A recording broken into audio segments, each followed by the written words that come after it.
मैं समझता हूँ कि अगर पीटीआई को झूठा साबित करना है, सही तरीके से इन लोगों को बाहर निकलने दिया गया तो सिंध के गांव देहात से जितने लोग निकलेंगे उसका कोई अंदाजा ही नहीं कर सकता। और अगर कोई इमरान खान को खत्म करने के बारे में सोच रहा है तो ये 79 नहीं है। बिस्मिल्लाहिर्रहमानिर्रहीम। मेरी दुआ है कि मेरा पाकिस्तान और पाकिस्तान में रहने वाले तमाम पाकिस्तानी हमेशा खुश और आबाद रहें। आमीन सुम्मा आमीन। आज का मेरा व्लॉग जो है वो भी बहुत बड़ा इम्पोर्टेंट है, लिहाजा इसको भी गौर से सुनिएगा और अगर आपको समझ में आए और दिल में छुए तो इसको सब्सक्राइब, लाइक और शेयर जरूर कीजिएगा। आज इमरान खान की बहनों की जो अडियाला जेल में मुलाकात हुई और उन्होंने जो बड़े बड़े इंकशाफात सुपरिटेंडेंट अंजुम के लिए, इस पे मैं बात करूंगा। और इमरान खान के जो साहिबजादे हैं वो पाकिस्तान, उनकी आमद का प्रोग्राम है, वो भी किसी वक्त उसका ऐलान मुतवक्के है और इसके बारे में भी आज बात करूंगा। और तीसरी बात, अली अमीन गंडापुर ने फिर वही भंड मार दी कि तहरीक का रुख किस तरफ जा रहा है और उन्होंने 90 डेज का टाइम किस तरफ दे दिया। तो आज हम बहस शुरू करते हैं कि आज जब मुलाकात हुई है, जिस वक्त इमरान खान की बहनों की मुलाकात हुई, जब उन्होंने प्रेस कॉन्फ्रेंस की तो उन्होंने आज की प्रेस कॉन्फ्रेंस बड़ी समझे कि एक उलझी हुई और परेशान कुन प्रेस कॉन्फ्रेंस थी। उन्होंने डायरेक्टली तौर पे सुपरिटेंडेंट अंजुम के लिए नाम लेकर कहा कि उन्होंने इमरान खान और बीवी बुशरा के लिए तमाम जुल्म के पहाड़ तोड़ दिए और उन्होंने जुल्म की इंतहा कर दी है। और इमरान खान ने ये मैसेज भेजा कि अगर जेल में हमें कुछ होता है और अगर किसी तरह से भी कोई नुकसान पहुंचता है जिंदगी को, जो खतरात लाहक है, तो उन्होंने डायरेक्टली तौर पे नाम उन्होंने जनरल आसिम मुनीर का ले लिया है। तो मैं समझता हूँ कि अगर हुकूमत पाकिस्तान ये समझती है कि ये सब झूठ बोल रहा है और इमरान खान को जैसे वो कहते हैं कि बड़ी आसाइशें अंदर हैं और वो सुकून से रह रहे हैं, तो लास्ट टाइम भी एक खातून एंकर को वजीर दिफा ने ये कहा था कि आप खुद जाए और इमरान खान से मिलें, ये यहाँ पे गलत प्रोपेगेंडा किया जाता है और आप मिले जाके देखें वो कितनी आसाइश में और कितने सुकून में है अंदर। तो उस खातून ने उस पर इम्प्लीमेंट करते हुए अपना नाम दिया और सारा दिन वहाँ भटकती रही लेकिन उनको मिलने नहीं दिया गया। मैं समझता हूँ कि अगर पीटीआई को झूठा साबित करना है तो आप एक न्यूट्रल सहाफियों का ग्रुप जो 4, 5, 6 अफराद पर मुश्तमिल हो, आप उनको भेजे अंदर, जो हकायक होंगे वो खुद आकर बयान करेंगे। क्योंकि आप लोग ये कर नहीं सकते, ऐसा करने की आपके अंदर सकत नहीं है, ताकत नहीं है, तो इसका ये मतलब हुआ कि दाल में कुछ न कुछ काला है। अब आते हैं इमरान खान के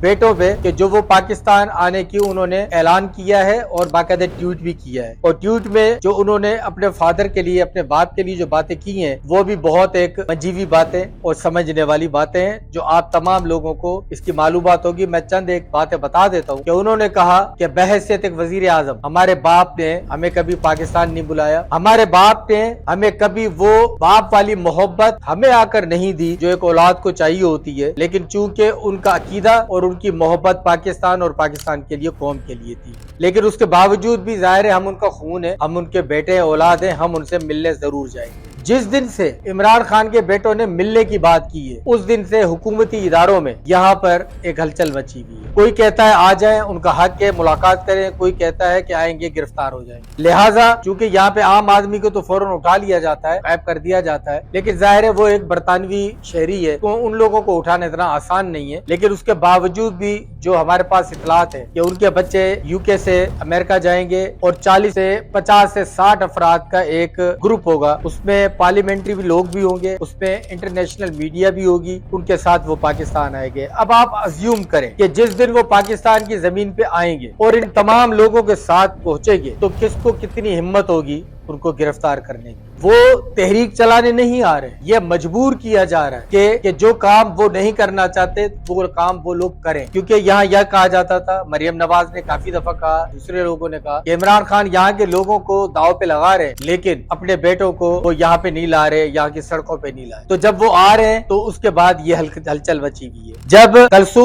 मोहतरमा कलसूम नवाज को यह हक हासिल था कि उन्होंने अपने शोहर के लिए मुहिम चलाई, जब मरियम नवाज साहिबा ने भी एक मुहिम चलाई, जब मोहतरमा शहीद बेनजीर भुट्टो साहिबा ने भी एक मुहिम चलाई, पाकिस्तान आई, तो मैं समझता हूँ कि जब इन लोगों ने कराची पाकिस्तान आमद हुई थी और उन्होंने एक एहतजाजी तहरीक चलाई थी तो इमरान खान के बेटों को क्यों रोका जा रहा है और किस बेस पे रोका जा रहा है? उनका भी उतना ही हक है जितना उन लोगों का था। मैं समझता हूँ कि इस वक्त पीटीआई वर्सेस पीटीआई चल रही है क्योंकि इमरान खान के बेटों ने आने का जिस दिन से कहा है तो पीटीआई के अंदर वो ग्रुप भी बहुत एक्टिव हो गया है जो कि मैं समझता हूँ कि नहीं چاہتا کہ کسی طریقے سے عمران خان باہر ہے۔ میں نے اپنے پچھلے ولاگ میں بھی کہا تھا اور میں آج بھی کہتا ہوں کہ عمران خان صاحب کو اپنے ارد گرد کے لوگوں کو دیکھنا چاہیے کہ ان میں ان کے کتنے مخلص ہیں اور کتنے ناجائزی طریقے سے ان کے ساتھ بیٹھے ہوئے اور مقبر کی صورت پہ بیٹھے ہوئے۔ علی امین گنڈا پور جب ایک پارٹی نے فیصلہ کر دیا، جب عمران خان نے ایک فیصلہ کر دیا کہ 5 اگست کو یہ تحریک پیک پہ ہونی چاہیے، تحریک اس کی تیاری شروع کر رہی ہے، اس پہ لیڈران کام کر رہے ہیں، تو علی امین گنڈا پور نے اعلان کر دیا کہ 90 دن میں اگر ہماری بات نہیں مانی گئی تو ہم یہ کر دیں گے، ہم وہ کر دیں گے۔ تو میں یہ سمجھتا ہوں کہ علی امین گنڈا پور صاحب نے پھر پی ٹی آئی کے لوگوں کو ایک ٹرک کی بتی کے پیچھے لگانے کی کوشش کی ہے، اور مجھے دکھ سے کہنا پڑ رہا ہے کہ آنے والے دنوں میں یہ 5ویں وزیر اعلیٰ ہوں گے جو عمران خان سے بغاوت کریں گے، اور یہ آغاز ہو چکا ہے۔ آپ جب کڑی سے کڑی ملاتے جائیں گے تو آپ کو اندازہ ہو جائے گا، کیونکہ اس وقت عمران خان کی عوام اور ان کے لوگ الگ کھڑے ہوئے ہیں، پارلیمنٹری لوگ اور وہ الگ کھڑے ہوئے ہیں، اور عوام کی جس کی بات کر رہا ہوں، جو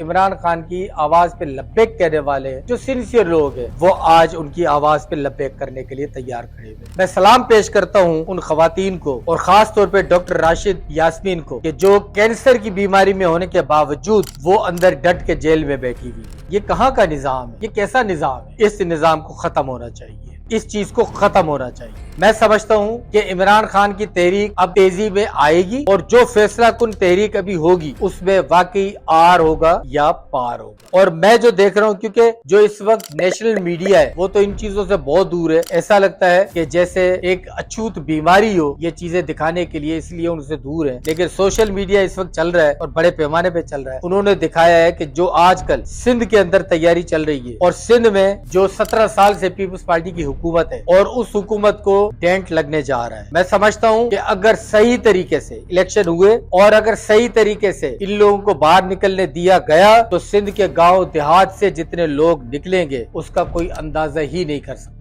کراچی کی تیاری آپ کے سامنے ہے، میں وہ بھی دیکھ رہا ہوں، اور میں سندھ کی، پنجاب کی، اے پی کے کی، اور ایون یہاں کے کشمیر کی بھی میں یہ چیز دیکھ رہا ہوں۔ اب آپ یہ دیکھیے کہ صدر پاکستان کو راتوں رات صدارتی آرڈیننس جاری کرنے کے لیے کہا گیا، اور ایک ایسی فورس کو پورے پاکستان میں ان کو قوت دے دی گئی جو میں سمجھتا ہوں کہ وہ ایک دوسرے نمبر کی آرمی ہوگی، کیونکہ 5 تاریخ تک جو یہ تحریک پیک پہ ہوگی ان کو روکنے کے لیے میرے خیال میں یہ ایک دستہ بنایا گیا ہے جو کشمیر سے لے کر خیبر تک اور خیبر سے لے کر کراچی تک یہ ساری چیزوں کو کنٹرول کریں گے۔ تو میں اللہ سے دعا کرتا ہوں کہ یا اللہ آپ ہر چیز کو اپنے حفظ و امان میں رکھیے گا، پاکستان کو اپنے حفظ و امان میں رکھیے گا، اور اگر کوئی عمران خان کو ختم کرنے کے بارے میں سوچ رہا ہے تو یہ 79 نہیں ہے۔ جب بھٹو کو شہید کیا گیا تھا اور خاموشی چھا گئی تھی، احتجاج ہوا تھا، لوگوں نے کوڑے کھائے، مارے، اپنے آپ کو آگے لگائی، لیکن وہ میڈیا چونکہ بالکل چپ تھا، خاموش تھا، سوشل میڈیا ایکٹیو نہیں تھا، تو کچھ پتہ نہیں چل سکا۔ لیکن آج سوشل میڈیا کا دور ہے، اور عمران خان کو اگر جیل کے اندر کوئی بھی اونچ نیچ ہوتی ہے تو میں سمجھتا ہوں کہ یہ پاکستان کو اور پاکستان کی عوام کو بہت بڑا نقصان ہوگا۔ اس کے ساتھ میں آپ سے اجازت چاہوں گا۔ پاکستان زندہ باد۔